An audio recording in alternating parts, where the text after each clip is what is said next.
Çigurde Bargadas. Çigurde Flavia. Bargadas. Neve themi gjithmonë që një njeri është duhet parë a është më i bukur brenda se sa jashtë. Tani unë dua të di nga ty si mund ta bëjmë këtë diferencën. Atëherë le të shohim çfarë ndoshta bukuria do të thotë. Dhe mendoj mund ta shohim në shumë mënyra. Por mendoj po themi bukuria e jashtme është kur atë bukuri e krahason me diçka tjetër. Pra edhe ne nëse shohim bukurinë tonë fizike po themi së jashtmi, ne automatikisht krahasojmë veten tonë, ndoshta edhe jo në mënyrë të vetëdijshme gjithmonë, me tjerët. Pra shohim fytyrën tonë, trupin tonë dhe të tjerëve përreth. Dhe atëherë themi brenda nesh ndoshta jo për ta thënë si jashtmi, që ne shohim veten më të bukur se sa ku diun dikush apo diçka jashtme. Ndërsa bukuria e brendshme është komplet diçka tjetër që nuk ka lidhje me bukurinë e jashtme. Pra që do të thotë, ajo bukuri është për atë që është dhe nuk ka nevojë gjithmonë të krahasohet. Pra nëse shohim po themi në rrugën shpirtërore, kur ne fillojmë edhe njohim veten tonë ngadalë dhe lidhemi me veten tonë, lidhemi me jetën, me njerëzit, pra fillojmë edhe njohim jetën tonë përditshme, dashurinë që na lidh apo atë ndjesi që na lidh me gjithçka tjetër, atëherë automatikisht ne nuk kemi nevojë të krahasohemi ose të kërkojmë që të kemi diçka më tepër se sa kemi.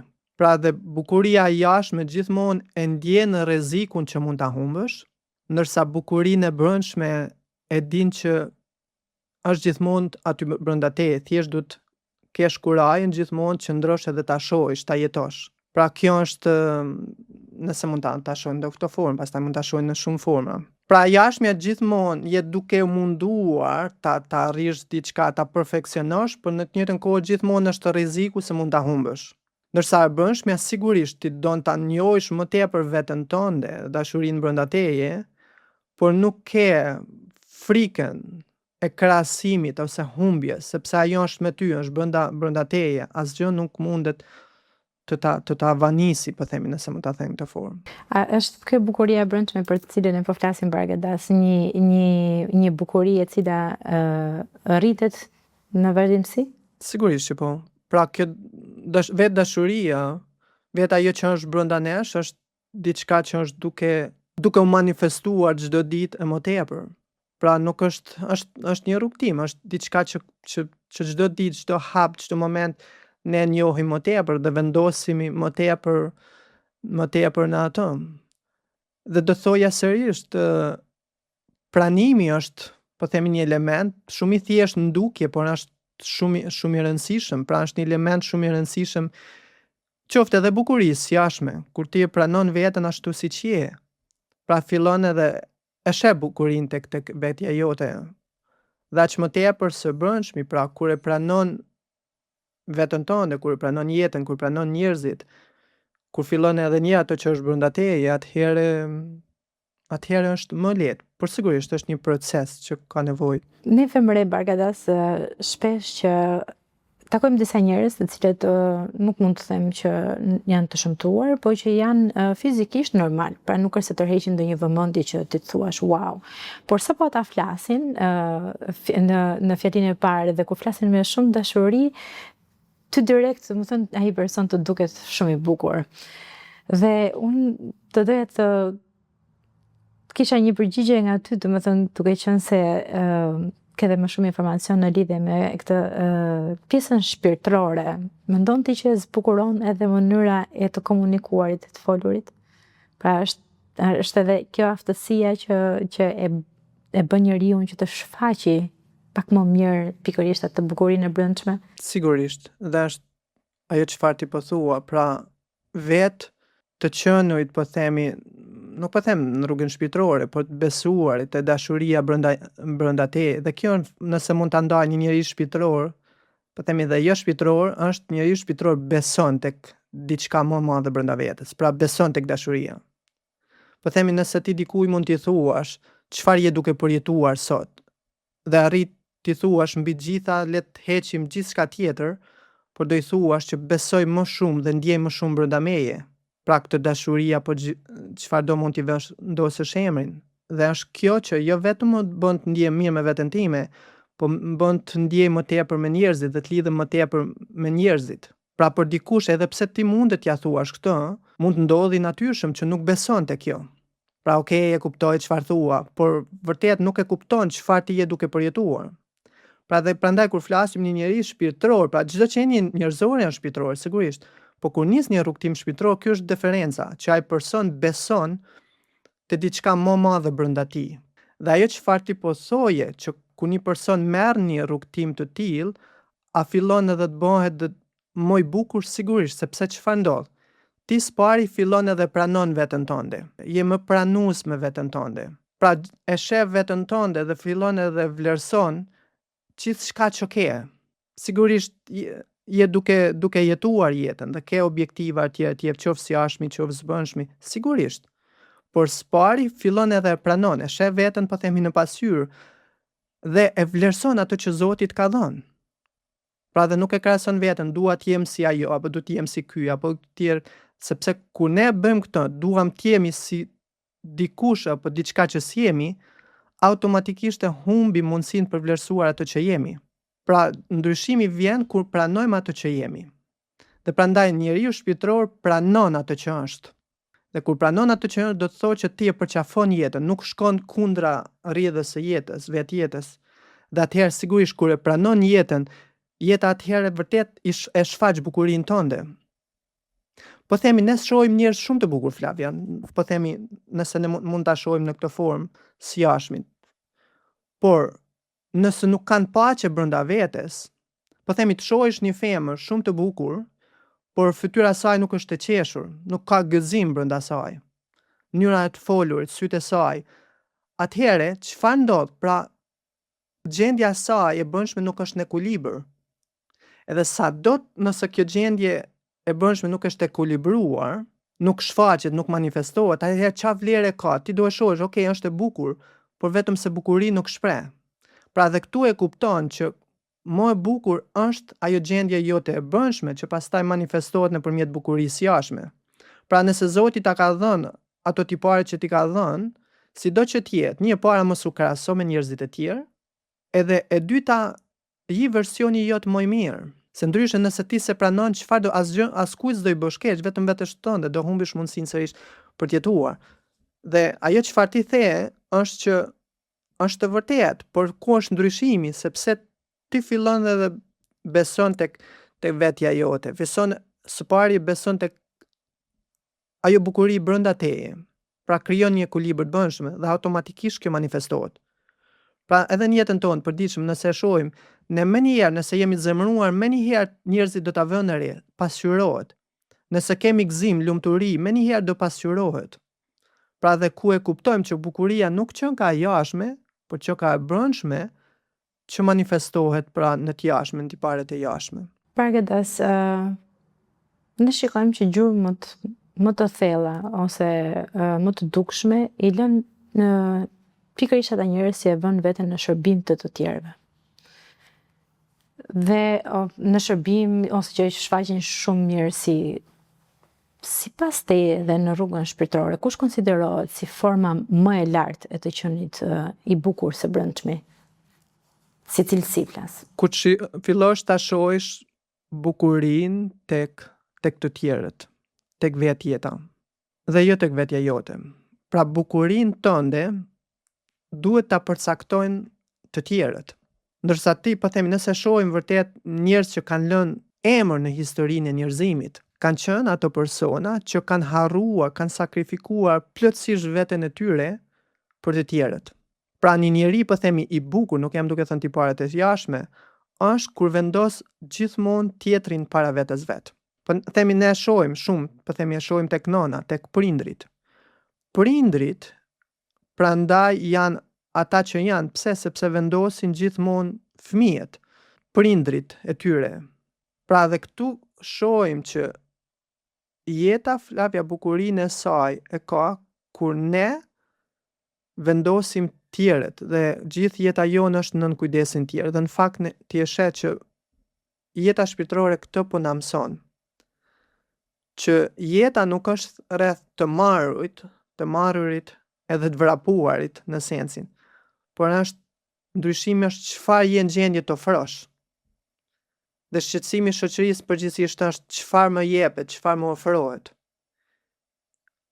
Atëherë nëse gjithë kemi këtë mendësi çfarë na ofrohet, atëherë kush do jetë ai që do ofroje? Pra dhe kjo është atëherë nëse ekuilibrat prishen, pra janë më shumë duke kërkuar që t'u ofrohet, se sa të ofrojnë atëherë ekuilibrat e jetës prishen. Pra dhe prandaj është bukuria e shërbimit, sepse ti vendos në plan të parë diko tjetër, dhe në fundja kjo është bukuria e dashurisë, Flavia. Nëse ne shkojmë dhe mund ta shohim edhe në aspektin, po themi, të jetës tonë përditshme, nëse shkojmë në një marrëdhënie, çfarë do të jetë? Me familjen apo çfarë do marrëdhënie? Me tendencën që ne si ndjejmë, ne a kënaqemi as kënaqemi në atë marrëdhënie, marrëdhënia është e degraduar. Dhe një marrëdhënie e shëndetshme është ku personi vendos tjetrin mbi veten e vet, në sensin mbi veten e vet, në sensin e kujdesit. Atëherë është dashuria prezente, ndryshe nuk ka dashuri, Flavio. Do doja që t'isha në vendin e publikut tani Bargat, as dhe vetëm të dëgjoja se u futa shumë në mendime. Edhe në fakt edhe mjeshtri ynë e përsërit gjithmonë këtë që duhet të dim të japim, që dhe kjo nuk ka kënaqësi më të madhe se sa të vësh veten në shërbim dhe në kujdes të njerëzve që janë përreth.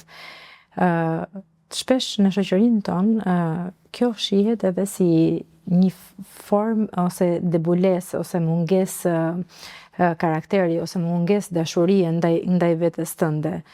Edhe është pak e vështirë se bota jashtë që të nxit që ti t'jesh i ftohtë realisht. Si mund ta ruajmë neve këtë butësinë e zemrës tonë? Butësia arrihet vetëm sa më tepër ta njohim zemrën tonë dhe botën tonë të brendshme.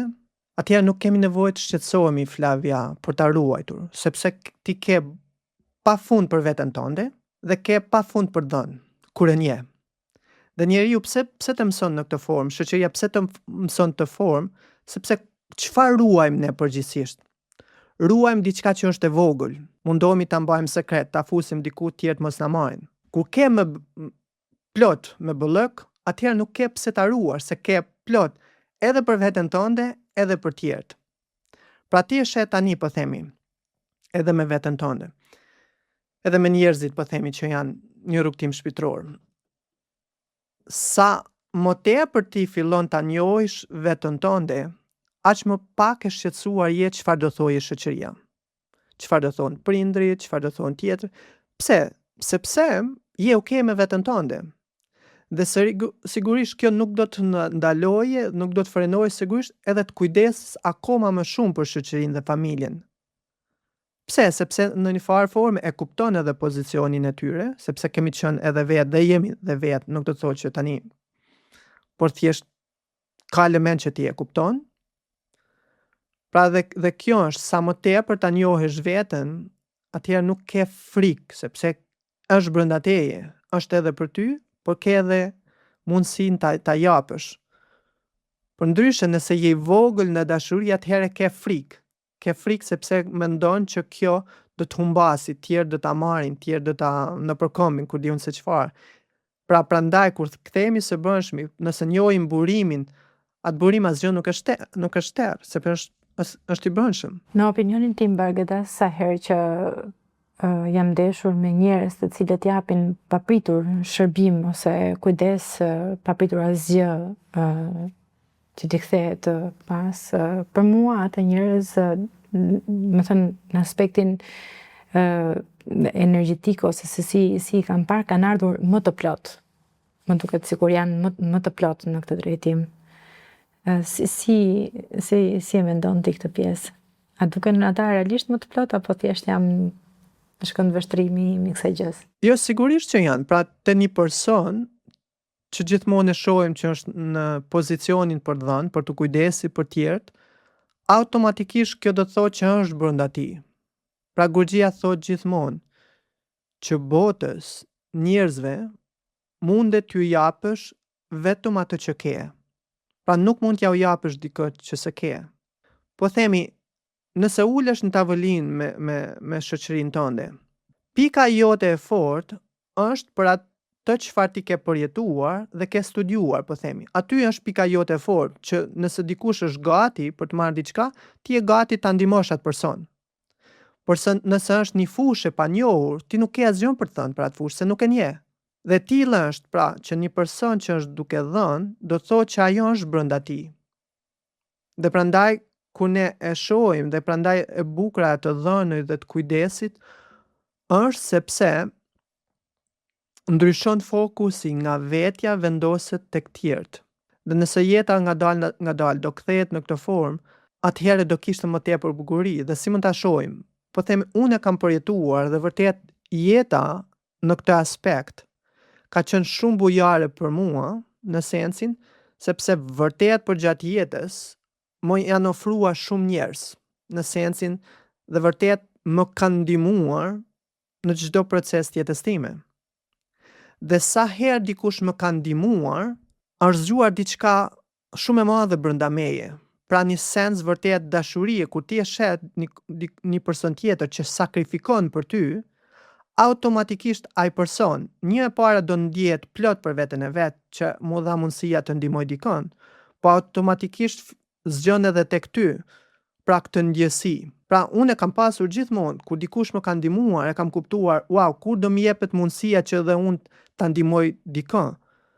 Sepse ti e sheh ndjesinë që zgjohet kur dikush të ndihmon në moment vështirë të jetës tënde apo çfarë do të jetë. Pra dhe kjo është e bukura kur ne fillojmë të japim, jo vetëm që ndihemi plot brenda vetes tonë, po japim mundësinë edhe dikush tjetër që ta kuptojë sa rëndësishme nëpërmjet eksperiencë është kjo ndjesi të dhënurit apo kujdesit për dikë tjetër. Është Bargadas të përpiqem ta shpresa më mirë këtë pjesën, është ndonjëherë mendja dhe logjika ajo që futet në punë pikërisht në këto raste si ky që sapo tregove ti për shembull.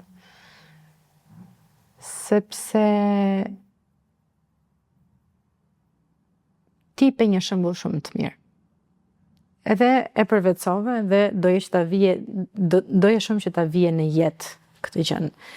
Pra, kjo gjë është diçka që la shenjë tek ty edhe së brendshmi, po edhe mendja ka pasur rolin e vet. Në rastin e parë që ti je ndeshur me një mundësi për të ndihmuar dikë, ajo të ka kujtuar që shiko se ti duhet të bësh mirë, apo jo? Brenda nesh, po themi, nëse mund ta them në këtë formë, janë dy realitete. Një realitet që na udhëheq drejt asaj çfarë ne kemi diskutuar, që është e përkohshme, dhe një realitet që na udhëheq drejt asaj që është e përhershme. Dhe nëse mund ta themi në këtë formë, mendja dhe zemra. Mendja gjithmonë është orientuar çfarë është e duhur dhe mirë për ne, ndërsa zemra nuk është thjesht e mbyllur në atë botën çfarë është e mirë për mua, po sigurisht çfarë është e mirë dhe për vetjetën dhe për njerëzit përreth. Po kjo nuk do të thotë që ti harron veten në sensin e kësaj, nuk kujdesesh për veten, hajde tani të kujdesesh për tjerët. Jo, po kur një diçka që është e pakuvizuar, që e zbulon brenda vetes tënde, atëherë kjo nuk është vetëm për ty, por është për si ndihmë edhe për tjerët, ose si diçka që mund t'ja ofrosh dhe tjerëve. Po themi, ne shohim një person sa më tepër të jetë i vendosur në mendje, kur arrin diçka në jetë, mundohet ta mbajë për veten e vet dhe nuk e ndan me tjerët. Qoftë edhe suksesi i jashtëm, material, që intereson sa shifra do vendos në bank, po themi. Dhe i intereson vetëm vetja vet. Kurse dikush mund të jetë shumë i suksesshëm si jashtëmi, por ofron edhe për shoqërinë, në formë bamirësie, për njerëzit e tij, për çfarë do tjerë. Pra këtu shohim që ka diçka që të udhëheq vetëm si është mirë për ty, por në anën tjetër çfarë është e mirë dhe për shoqërinë, çfarë është e mirë dhe për tjerët. Pra dhe prandaj po themi, kur e përmende që logjika ose mendja që hyn në shumë funksione, sigurisht është prezente gjithkohën, dhe sërish prandaj rrugtimi shpirtëror është një zhvendosje nga kjo që ne të jetojmë dhe të kujdesemi vetëm për veten tonë, të shkojmë drejt asaj që sigurisht kujdesemi për veten tonë, dhe të zgjojmë të njohim diçka brenda nesh që mund të ta ofrojmë dhe për shoqërinë. Sepse flavja vetë shoqëria shpirtërore ose jo shpirtërore është një shoqëri sociale. Pra shoqëria pa anëtarët e saj nuk mund të funksionojë. Pra nëse ne ngadalë orientohemi vetëm tek vetja, prandaj ka humbur identiteti i shoqërisë, sepse gjithsecili po themi është tërhequr në atë guackën e vet, atëherë kemi krijuar shkëputje njëri tjetrit, por nuk mund të funksionojmë të shputur. Është një lloj si dora e djathtë të funksionojë ose punojë pa dorën e majt ose të bëhet diçka ndryshe nga e djathtë. Jo, nuk do funksionojë, do ketë një disbalancë që do e vuajmë. Pra e tilla është dhe kur e kuptojmë edhe këto funksione, pra që themi kur referohemi si mendja apo zemra apo cilësitë, kualitetet e tyre. Bargadas, çfarë mbetet nga një njeri kur pasuria, fama dhe gjitha këto gjëra humbin? Angel pikërisht kjo bukuria e brendshme? Atëherë ne kemi ka shumë histori që përgjithsisht njerëzit kur kanë filluar të kërkojnë për diçka që është më tepër se sa kaq, kanë pasur një krizë të tillë për atë jashtme. Pra, dhe prandaj jeta kur e përmende dhe përpara me dhimbjen, prandaj ndonjëherë dhimbja është si një mësim për të dhënë mundësinë për të kthyer dhe për të njohur diçka më të vlefshme brenda teje. Dhe po themi shumë persona atë çfarë ti ju referove, kur kam humbur gjërat e jashtme që mund të ketë shumë arsye, ka dy mundësi. Mundësia e parë është ta lesh të shkosh gjithë atë eksperiencë që ndodhi dhe të fillosh po them një rrugtim të ri, ose të mbytesh. Dhe sërish kemi shumë shembuj që kanë humbur betejën, pra kur kanë humbur diçka kanë rënë poshtë, po themi depresion tjetër, ku diun se çfarë, dhe kanë pas tjerë që e kanë marrë si një mundësi për të njohur diçka të re. Dhe prandaj thuhet që të njohësh diçka të re, duhet të shkatërrosh diçka të vjetër, ose duhet të lesh të shkosh diçka e vjetër. Dhe prandaj ne e shohim edhe në rrugën tonë shpirtërore, që të përqafosh rrugën shpirtërore duhet lesh të shkojnë shumë gjëra. Mendoj që është proces dhe është pikërisht ajo që ti të flet çfarë të don më shumë. Po ta dëgjosh atë që realisht zemra jote të komunikon, mendoj që do bësh gjithmonë zgjedhjen e duhur. Bargadas, si mundet të kultivojmë pikërisht bukurinë e brendshme më shumë? Do thoja që të vëzhgojmë njerëzit që kanë këtë bukuri dhe ta heqim mendimin që këto persona ose këto mundësi shembuj nuk janë, gjithmonë janë, por nëse ne jemi të mbyllur, sigurisht nuk do arrijmë t'i shohim. Pra nëse e japim mundësinë vetes, ne e kemi përdorur dhe e shohim shumë herë, njerëzit që janë, po themi, pozitiv, besojnë tek ana pozitive e vetjetes, se çfarë do të jetë, pavarësisht vështirësive që ka vetjeta. Pra dhe kur shohim këto persona, automatikisht ne motivohemi. Pra për të parë diçka më të bukur dhe më vlerë në jetën tonë.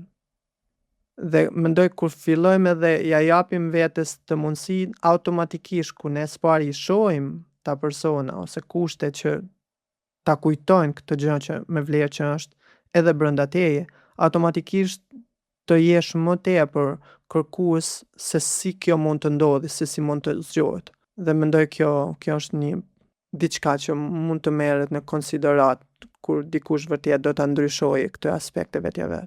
Më lër të them Bargadas se kjo ishte një nga temat më të bukura që ne kemi trajtuar deri sot. Bargadas, ta mbyllim me një diçka që do doja ta thoja në fakt, edhe ne të gjithë do të ikim një ditë dhe ajo për të cilën do të mbahemi mend është pikërisht ajo që dham dhe jo ajo që morëm. Kështu që përpiqeni të shfaqni sa më shumë atë që keni brenda dhe mos u limitoni me asnjë gjë. Çekude Bargadas. Çekude Flave.